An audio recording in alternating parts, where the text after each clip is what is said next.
দর্শক নাগরিকের নিয়মিত আয়োজন সংবাদ বিশ্লেষণে আপনাদেরকে স্বাগত জানাচ্ছি। আপনাদের সাথে আছি আমি সাখাওয়াত হোসেন, আর আমাদের সাথে অতিথি হিসেবে যুক্ত আছেন সহকর্মী সানি আহমেদ। সানি আহমেদ, আপনাকে স্বাগত। প্রিয় দর্শক, আপনারা জানেন আমরা সাধারণত কথা বলে থাকি এই অনুষ্ঠানে সমসাময়িক ইস্যু নিয়ে। এই মুহূর্তে একটি আলোচিত ইস্যুর মধ্যে রয়েছে বন্ধ কারখানা চালু হচ্ছে। আসলে কি বন্ধ কারখানা চালু হচ্ছে? আর চালু হলে এটা কি হবে? এটা কি একটা আবারও লুটপাটের ইস্যু তৈরি হবে, নাকি এটা আসলে শ্রমিকদের যাদের শ্রমে ঘামে এই ইন্ডাস্ট্রিটা গড়ে উঠেছে তাদের কোনো লাভবান হবে, কিংবা যাদের যে মালিকরা এই আজকের এই কারখানাগুলো চালু রেখে শ্রমিকদের কর্মসংস্থান তৈরি করছে তাদের কোনো লাভ হবে? সেটা নিয়ে কথা বলতে চাই। সানি আহমেদ, আসলেই কি কারখানা চালু হচ্ছে কিনা, আর চালু হলে পরে কারা উপকৃত হবে মনে হচ্ছে? ধন্যবাদ স্বাগত ভাই আমাকে বিশ্লেষণে যুক্ত করার জন্য। প্রথমত যে বিষয়টি আপনি খুবই গুরুত্বপূর্ণ জায়গায় একটি হিট করেছেন সেটা হচ্ছে বন্ধ কারখানা চালুর নামে কি আমরা আবারও লুটপাটের কোনো রোড ম্যাপ তৈরি করছি কিনা। কারণ হচ্ছে অতীত অভিজ্ঞতা তাই বলে। আপনি দেখেন এ পর্যন্ত সরকারি কলকারখানা, সেটা টেক্সটাইল হোক, পাট হোক কিংবা চিনি হোক, যাই প্রাইভেট সেক্টরকে বরাদ্দ দেওয়া হয়েছে, একটি কোম্পানি এখনো পর্যন্ত কিন্তু চালু করা সম্ভব হয়নি। কেন চালু করা সম্ভব হয়নি? কারণ এই কোম্পানিগুলো যাদেরকে দিয়েছে তারা এই রাজনৈতিক প্রভাবে প্রভাবিত এবং তাদের একটি ক্ষমতার আপমর মানে বিশাল একটি অবস্থা, এবং যারাই পেয়েছেন তারা প্রথমে কি করেছেন, কিছু ঘটনা বলি। সরকার একটি কোম্পানিকে প্রাইভেটে দিয়ে দিল। ওই কোম্পানিগুলো কি করলো? সর্বপ্রথমে ওই ব্যক্তি সে কারখানাটিকে দেখিয়ে একটি বিশাল অঙ্কের ব্যাংক লোন নিল। এখন ব্যাংক লোন নেওয়ার পরে তারপর কি করলো? এই যে মেশিনারিজ, যে যন্ত্রপাতি, এই যন্ত্রপাতিগুলো তারা বিক্রি করে দিল। বিক্রি করে দেওয়ার পরে তারপরে যা থাকে সেগুলো স্ক্র্যাপ আকারে বিক্রি করেছে। এরপরে ছিল কি? খোলা ময়দান। এই খোলা ময়দানে তারা কি করেছে? প্লট আকারে আবাসন হিসেবে তারা বিক্রি করে দিয়েছিল চিনি কল চালু করার জন্য, কিন্তু তারা করলো হাউজিং প্রজেক্ট। টেক্সটাইল মিল, পাটকল সব একবারে লুটপাটের একটি মানে কি বলবো, একটা সুযোগ করে তৈরি করে দেওয়া হয়েছিল। এখন বর্তমান সরকার তারাও তো অতীত অভিজ্ঞতাগুলো জানেন। এখন সরকার এখানে দুটি নতুন ইস্যু জারি করেছেন। যে শর্ত, সেটি হচ্ছে যে বন্ধ কারখানা তাদেরকেই দেয়া হবে যারা প্রকৃত উদ্যোক্তা, এক। আর দ্বিতীয়ত, কোনো একটি পাটকল বা চিনি কল বা কোনো টেক্সটাইল যদি কোম্পানিকে যদি বরাদ্দ দেয়, তাহলে তাকে সেই প্রোডাক্টটি উৎপাদন করতে হবে, অন্য কোনো প্রোডাকশনে তারা যেতে পারবে না। আবাসন প্রকল্প করা যাবে না, কোনো মানে যেটাই হোক। ধরেন আপনি চিনি কল কোম্পানি আপনি চালু করলেন, আপনি প্রাইভেটে যদি এটা নিতে চান বা বরাদ্দে নিতে চান বা লিজ আকারে নিতে চান, তাহলে আপনাকে সেই চিনিটাই চালু করতে হবে। টেক্সটাইল নিলে টেক্সটাইলই করতে হবে, অন্য কিছু করা যাবে না।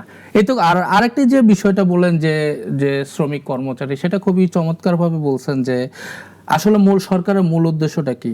এই যে বন্ধ কলকারখানা যে চালু, এই বন্ধ কলকারখানা চালুর উদ্দেশ্য কিন্তু কর্মসংস্থান সৃষ্টি করা। তারা যে অতীত যারা অভিজ্ঞ যারা শ্রমিক ছিলেন তাদেরকে এখানে এঙ্গেজ করা। এটা যারা এই যে বন্ধ কলকারখানা চালুর জন্য যারা আপনার এক্সপ্রেশন অফ ইন্টারেস্ট, ইওআই বলি আমরা, যেটা দরপত্রে আর কি, সেখানে কিন্তু স্পষ্টভাবে একটি শর্তই দেয়া আছে যে অভিজ্ঞ শ্রমিকদের এখানে কিন্তু অগ্রাধিকার দেওয়ার এখানে একটা বিষয় রয়েছে। আর যে দুটি শর্ত রয়েছে, যে প্রকৃত যারা উদ্যোক্তা তারাই পাবেন, আর যে প্রোডাক্ট এখানে আগে উৎপাদন হতো সেগুলোই আপনার উৎপাদন করতে হবে। এবার আসেন তৃতীয় যে বিষয়টা, যে মেশিনারি যে কথাগুলো বলেছেন। আজকে বাণিজ্য মন্ত্রীর একটি প্রোগ্রামে আমি নিজে উপস্থিত ছিলাম। এই ব্যাপারে কিন্তু উনিও বেশ কিছু স্পষ্ট কিছু কথা বলেছেন। সেটি হচ্ছে দীর্ঘদিন ধরে আপনার যে কলকারখানাগুলো যে বন্ধ রয়েছে, এগুলো তো মেশিনারিজগুলো অলমোস্ট আপনার স্ক্র্যাপ হিসাবে একদম ডিপ্রিসিয়েশন হতে হতে একদম শেষ হয়ে গেছে, অকেজো অবস্থায় রয়েছে। বিশেষ করে যদি আমরা পাটকলগুলোর দিকে তাকাই, যে আমরা দেখছি যে গত সরকারের আমলে পাটকলগুলো বেশিরভাগই বন্ধ করে দেওয়া হয়েছে এবং শ্রমিকদের সাথে তা আলোচনা না করে, এবং তাদেরকে ঠিকমতো আসলে টাকাও দেওয়া হয়নি, নানা জায়গা থেকে আমাদের অভিযোগ আছে। সেই বিষয়ে কি কিছু বলেছেন? হ্যাঁ, তিনি আজকে যে বিষয়টা যে স্পষ্ট করলেন সেটি হচ্ছে আমরা এমন কোনো প্রজেক্টে আমরা হাতে নেব না যাতে করে অর্থের অপচয় হয়। এখন অর্থের অপচয় যেন না হয়, এই জন্য ওনারা কী ধরনের প্ল্যানিং করলেন, সেগুলো হচ্ছে যেগুলো অনেক দিন পুরনো হয়ে গেছে সেগুলোকে, ওই মেশিনগুলোকে আর চালু করবে না, সেখানে তারা ইন্ডাস্ট্রিয়াল পার্ক করবেন। ওই জায়গাগুলোতে তারা ইন্ডাস্ট্রিয়াল পার্ক করার তারা চিন্তা ভাবনা করছেন। ইন্ডাস্ট্রিয়াল পার্কের কথা বলছেন, ইন্ডাস্ট্রিয়াল পার্ক হলে আসলে কি কোনো লাভ হবে মানুষের, নাকি আসলে এটা দিয়ে আবার আরেকটা অন্যরকম পাইতারা চলবে যে এখানে আর একটু কিছু তসরুপ করা যায় কিনা? না, ওইগুলো তো ডিফারেন্ট কেস, সেটা তো আছেই। আমরা অতীত অভিজ্ঞতাগুলোকে তো তাই আমরা দেখি। এখন বর্তমান সরকার কি চিন্তা ভাবনা করছেন সেটা আমরা সময় গেলে বলতে পারবো, আমরা আগাম কিছু বলতে পারবো না। এবং অতীতে যারা করেছেন, যারাই তসরুপের কথা বললেন, এখন বর্তমান সরকার সে ধারা এগোবে না সেটা কিন্তু সময় আসলে আমরা বলতে পারবো, তার আগে কিন্তু বলা যাচ্ছে না। তবে আমাদের চাহিদা হচ্ছে, এবং সরকার নিজেও কিন্তু একটা তিক্ত অভিজ্ঞতা রয়েছে, যে ধরনের কালিমাগুলো যে তাদের মানে বিগত সরকারগুলোর উপরে যে লেপন হয়েছে নেগেটিভ ভাবে, তারা কিন্তু সেখান থেকে বের হওয়ার চেষ্টা করবে, এটা কিন্তু সকলে চাই। যেমন ইন্ডাস্ট্রিয়াল পার্কগুলোতে তারা কিন্তু অবশ্যই প্রকৃত উদ্যোক্তাদেরই তারা বরাদ্দ দিবেন, এমন কিছু করবেন না যে এটা কোনো লুটপাটের কোনো কেন্দ্র হয়ে দাঁড়ায়। এবং আপনার যে ব্যাংক লোনের যে একটা বিষয় থাকে, এখানে এই যে একটা কিন্তু বিশেষ টাস্ক ফোর্স হয়েছে আপনার এই যে বন্ধ থাকা কোম্পানিগুলো, এগুলো তো প্রায় 15 থেকে 20 হাজার কোটি টাকা বরাদ্দের জন্য একটি ফান্ডও, আপনার রিভাইভাল ফান্ড যেটাকে আমরা বলা হয়, সেটাও গঠন করা হয়েছে। তাহলে কারা পাবে এই লোনগুলো? তারাই পাবে, একদম খুব কঠোরভাবে কিন্তু লোনগুলো ডিস্ট্রিবিউটেড হবে, সবাইকে এটা দেওয়া হবে না। এখানে কিন্তু একটা ফিজিবিলিটি রিপোর্ট করা হবে, যেটা আমরা অডিটর রিপোর্ট করা হবে, যেটা এটা বাঁচার সম্ভাবনা কতটুকু। যদি কোনো কোম্পানি যে একেবারেই যে একদম মৃত হয়ে যায়, যে না এটাকে আর চালু করা সম্ভব না, দেন অল্টারনেটিভ তারা ওয়ে চিন্তা করবে, এখানে আপনার কোনো নতুন কোনো প্রজেক্ট করবে বা লিজ দেবে, এইভাবে করবে, তখন যে ফান্ডই বরাদ্দ হবে। আর যারা লোন দেবে, এই লোনের কিন্তু অনেকটা ছাড়ও সরকার কিন্তু এখানে প্রায়, আমরা যতটুকু জানতে পারছি যে 13% লোনের জায়গায় উদ্যোক্তাদের মাত্র 8% তাদের কাছ থেকে লোন নেবে, এবং 5% সরকার নিজে ভর্তুকি দিবে। এটা কিন্তু বিশাল একটা বিষয়। এই যে ইন্ডাস্ট্রিয়াল পার্ক হবে, ইন্ডাস্ট্রিয়াল পার্কের মাধ্যমে, এই ইন্ডাস্ট্রিয়াল পার্ক নিয়ে আমার আরেকটা প্রশ্ন রয়েছে, সেটা হলো যে এই ইন্ডাস্ট্রিয়াল পার্কে সাধারণ মানুষের কি কোনো উপকার হবে? সেখানে তো কর্মসংস্থান তৈরি হবে, কারণ শ্রমিক কর্মচারী ছাড়া তো আপনি ইন্ডাস্ট্রিয়াল পার্ক আপনি চালাবেন কাদের দিয়ে? মূলত যেটা উদ্দেশ্য যে কর্মসংস্থান তৈরি, এই জন্যই তো বন্ধ কলকারখানাগুলোকে আবার পুনরায় চালু করছে। তবে এখানে বেশ কিছু সাক্ষাৎ ভাই অনেক চ্যালেঞ্জ রয়ে গেছে। আজকে বাণিজ্যমন্ত্রী বিশাল একটা বিষয় তিনি উল্লেখ করলেন, সেটা হচ্ছে আমাদের যে গ্যাস রয়েছে, এই সবগুলো কারখানা যদি চালু করতে চায়, তাহলে কিন্তু এই যে জ্বালানি সংকট, এই যে গ্যাস সংকট, প্রয়োজনের তুলনায় 2.5 গুণ বেশি গ্যাস দরকার। এখন এই গ্যাসগুলো তাহলে কোত্থেকে আসবে? এটা কিন্তু অনেকটা উদ্বেগ এবং অনেক চ্যালেঞ্জের বিষয়, যে সরকার এই গ্যাস সংকট, জ্বালানি সংকট কিভাবে তারা মেট আপ করবেন। এই আপনার যেমনটি আপনি বলছিলেন, হ্যাঁ, এই যে গ্যাস এবং জ্বালানি সংকটের কথা যখন আপনি বললেন, তখন আমরা যদি দেখি, এই যে আমরা তেল সংকট নিয়ে আমরা দীর্ঘদিন লড়াই করলাম, কষ্ট করলাম না, সাধারণ মানুষ ভুক্তভোগী হলো। সেই সাথে আমরা দেখি যে তেল সংকট কাটতে না কাটতেই গ্যাসের যে আপনার সিএনজি স্টেশনগুলোতে লম্বা লাইন। আপনার যদি খেয়াল করে দেখেন যে ঢাকার অনেক জায়গায়, ঢাকা কিংবা সারা দেশের অনেক জায়গায় বাসায় গ্যাসের আছে, কিন্তু রান্না করতে পারছে না, গ্যাস নাই, গ্যাসের লাইন আছে অথচ গ্যাস নেই। এই সংকটটা তো নিশ্চয়ই তখন ইন্ডাস্ট্রিতে যখন বাড়বে, আমাদের যদি ইন্ডাস্ট্রি এখন যদি আরো 500 ইন্ডাস্ট্রি হয়, তাহলে ইন্ডাস্ট্রিতে সরাসরি গ্যাসের যেটা যাবে।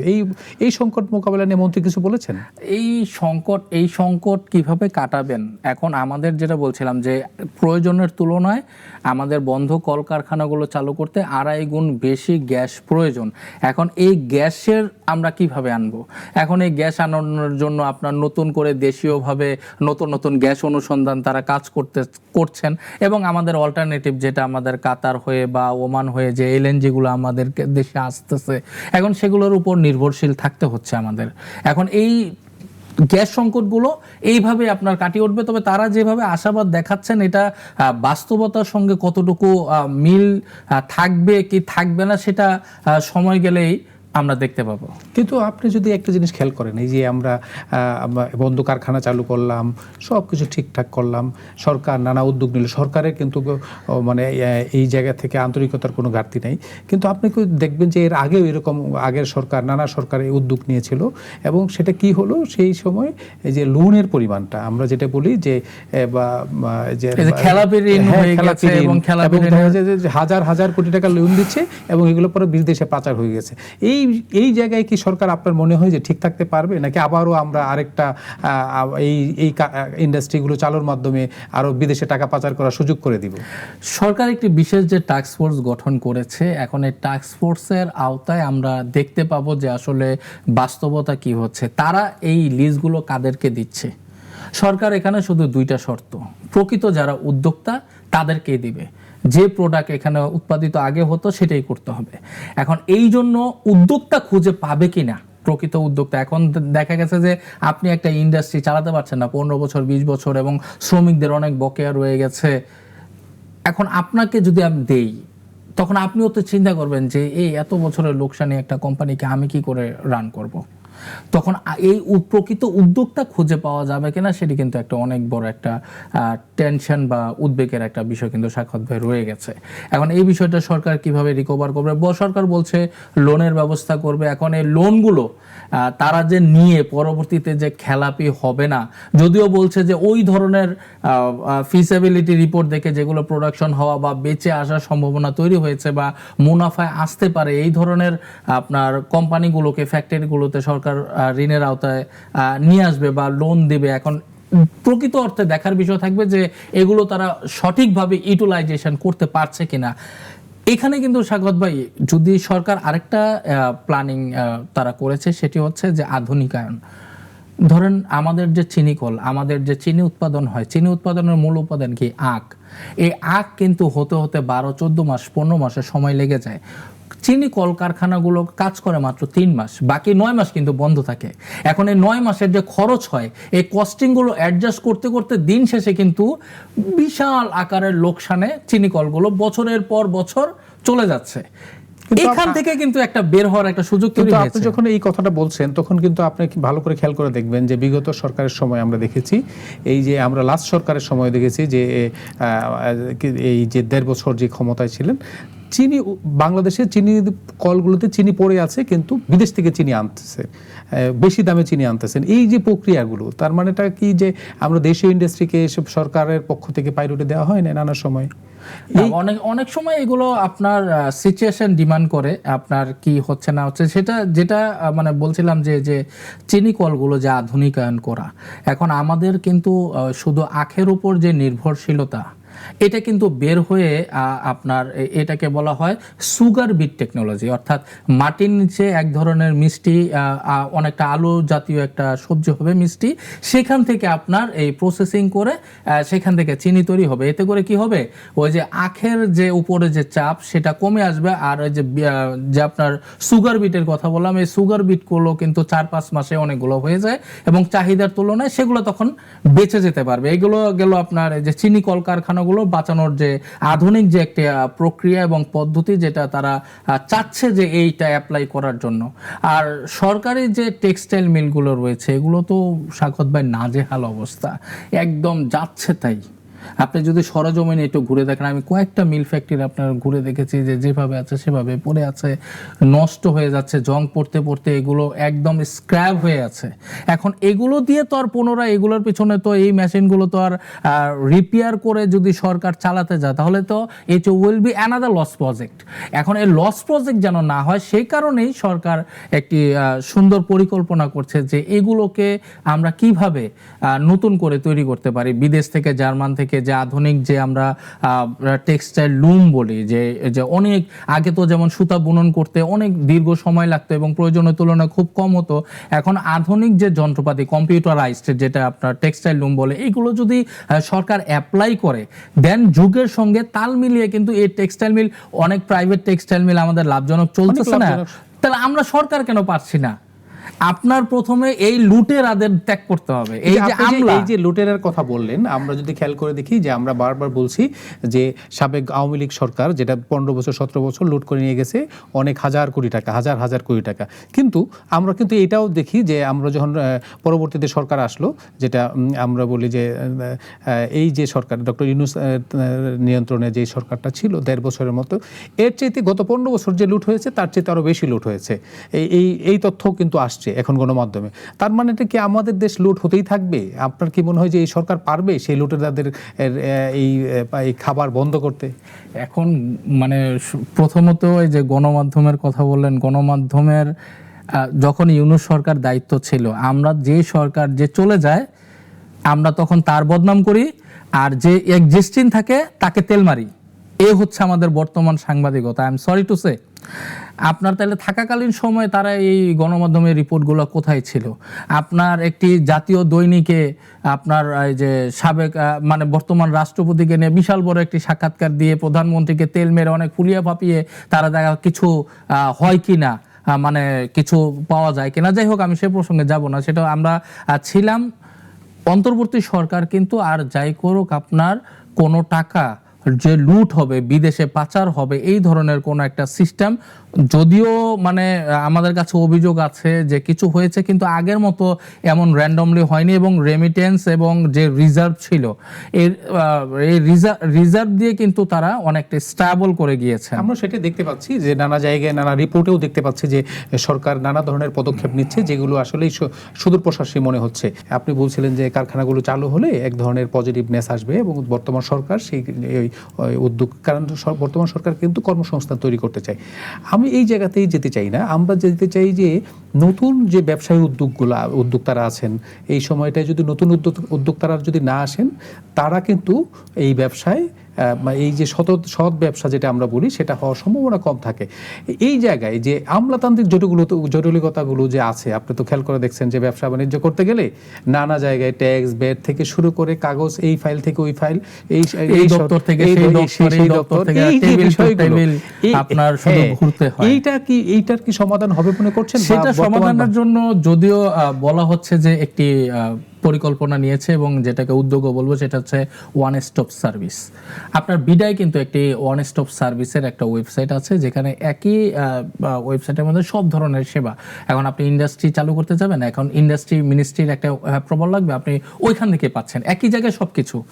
এই বন্ধ কলকারখানা চালুর বিষয়েও বাংলাদেশ ব্যাংক, পাট মন্ত্রণালয়, বস্ত্র পাট মন্ত্রণালয়, শিল্প মন্ত্রণালয়, তাদের কিন্তু সকলে সম্মিলিতভাবে একটি ওয়ান স্টপ সার্ভিস চালুর কথা রয়েছে, এবং তারা এই নিয়ে কাজও এগুচ্ছে। এখন এই ওয়ান স্টপ সার্ভিসের মধ্যে কি হবে, যেমন ধরেন আপনি একটা ইন্ডাস্ট্রি করবেন, আপনার ইন্ডাস্ট্রি অ্যাপ্রুভাল লাগবে, আপনার পরিবেশের ছাড়পত্র লাগবে, আপনার ব্যাংকিং সেবা লাগবে, আপনার সব কিছু এই একই চ্যানেলের মধ্যে যেন আপনি পেয়ে যান। এবং এই আমলাতান্ত্রিক যে জটিলতা, টেবিল টু টেবিল যে ঘোরা, এই যে ভোগান্তিগুলো, এই ভোগান্তি এবং যে অতিরিক্ত মাত্রায় ঘুষ বাণিজ্যর যে প্রথাটাই, এগুলো অনেকটা কমে আসবে। যদিও এগুলা দূর করা সম্ভবই না, পৃথিবীর কোন দেশে ঘুষ লেনদেন বাণিজ্য মানে বন্ধ করতে পেরেছে কিনা, পারে না। আর আমাদের তো ধরেন আমরা তো আগেও চ্যাম্পিয়ন ছিলাম দুর্নীতিতে, এখন কোথায় যাই সেটা হচ্ছে সময় বলে দেবে আর কি। আমি আরেকটা জিনিস জানতে চাই যে ধরেন আপনার দেশি উদ্যোক্তাদের কথা শুনলাম, এখন বাংলাদেশে একটা সময় বিদেশি উদ্যোক্তারা প্রচুর পরিমাণে বিদেশি উদ্যোক্তা তো তৈরি হয়েছিল, কিন্তু সাম্প্রতিক সময়ে আমরা গত 1.5 বছর 2 বছর দেখেছি যে সেটা কমে একদম জিরোতে চলে আসছে বলা যায়। এখন কি আবার বিদেশি উদ্যোক্তারা আসছেন বাংলাদেশে? না, হ্যাঁ, এটা রিসেন্টলি বিডার একটা রিপোর্টে আমরা একটি ইতিবাচক একটি তথ্য আমরা পেয়েছি যে বিদেশি উদ্যোক্তারা আসছেন এবং বিনিয়োগ নিয়ে আসছেন, এবং আপনি প্রায় দেখবেন যে অর্থমন্ত্রী মহোদয় তার সঙ্গে 1-to-1 বেসিসে অনেক মিটিং হয়েছে, তারা মিলিয়ন ডলার এদেশে ইনভেস্ট করার জন্য রেডি। আমাদের এই বর্তমান যে চলমান সরকার, এই সরকার কিন্তু বিনিয়োগ বান্ধব সরকার, তারা কিন্তু প্রচার করছে এবং এটা বাস্তবায়ন তারা দেখাবে। মাত্র তো সময় হলো কিছুদিন, আমরা হয়তো 6 মাস বা 1 বছর গেলে যখন আমরা একটি রিপোর্ট দেখতে পাবো যে এই সরকারের আমলে কি হলো না হলো, তখন আমরা একটা ডিসিশন আমরা যেতে পারবো যে সরকার কতটুকু আন্তরিক। তবে তারা মুখে বলছেন, স্বয়ং প্রধানমন্ত্রী উনিও বলছেন, অর্থমন্ত্রী বলছেন, বাণিজ্য মন্ত্রী বলছেন যে তারা ইন্ডাস্ট্রিয়ালাইজেশনের পক্ষে, এবং তারা এই যে বিনিয়োগ বান্ধব পরিবেশ, বিশেষ করে আমাদের দেশের যারা প্রকৃত উদ্যোক্তা, দেশ তো আগে বাঁচবে, আগে দেশের উদ্যোক্তাদের বাঁচাবে, তারপর এর সঙ্গে যারা বিদেশি বিনিয়োগ আমাদের প্রয়োজন। যখন বিদেশি বিনিয়োগ কখন আসে, যখন একটি দেশে আস্থাশীল পরিবেশ তৈরি হয়। একজন বিদেশি যখন আমাদের দেশে বিনিয়োগ করবে, যদি সে এই মেন্টালিটি নেয় যে আমি যে এখানে ইনভেস্ট করব, আমার কোনো ডাউট আছে যে এই ইনভেস্টমেন্ট আমি আবার রিকভার বা ব্যাক করতে পারবো কিনা, যদি এই ধরনের পরিবেশ পরিস্থিতি আমরা তাদেরকে না দিতে পারি, তারা যদি টেন্স থাকে, যে উদ্বেগে থাকে যে বিনিয়োগ ফিরে পাওয়ার মানে সম্ভাবনা তৈরি না হয়, বিদেশি বিনিয়োগ আমরা পাবো না। আর যখন দেশীয় শিল্প যখন উন্নয়ন হবে, তখন কিন্তু বিদেশিরা দেখবে যে না, এই দেশের বিনিয়োগ পরিবেশ আছে, এই দেশটা অর্থনীতির চাকা অনেক দ্রুত ঘুরছে, আমরাও এখানে হুমড়ি খেয়ে পড়ি, তখন দেখেন অনেক বিদেশি বিনিয়োগ আমাদের দেশেও আসবে। হ্যাঁ, ধন্যবাদ সানি আহমেদ আমাদেরকে সময় দেওয়ার জন্য। ধন্যবাদ সাগর ভাই। মানে আমাকে আমরাও যুক্ত চাই করার যে জন্য। এই দেশে যে আস্থার সরকার তৈরি হয়েছে এবং আস্থার মাধ্যমে ব্যবসা দেশীয় এবং বিদেশি উদ্যোক্তা তৈরি হোক। প্রিয় দর্শক, কথা বলছিলাম যে বন্ধ কারখানা চালু করবে, আমরা চাই যে শিগগিরই বন্ধ কারখানাগুলো চালু হোক, কর্মসংস্থান তৈরি হোক, সেই সাথে বিদেশি যে ইনভেস্টমেন্ট সেগুলো বাড়তে থাকুক এবং দেশি উদ্যোক্তারা তাদের বিজনেসটা সুন্দরভাবে করতে পারুক, সফলভাবে করতে পারুক, সেই প্রত্যাশা রাখে আজ এখানেই শেষ করছি। আগামী পর্বে দেখা হবে নতুন কোনো বিষয় নিয়ে, নতুন কোনো অতিথির সাথে। সেই পর্যন্তই ভালো থাকবেন, ভালো রাখবেন।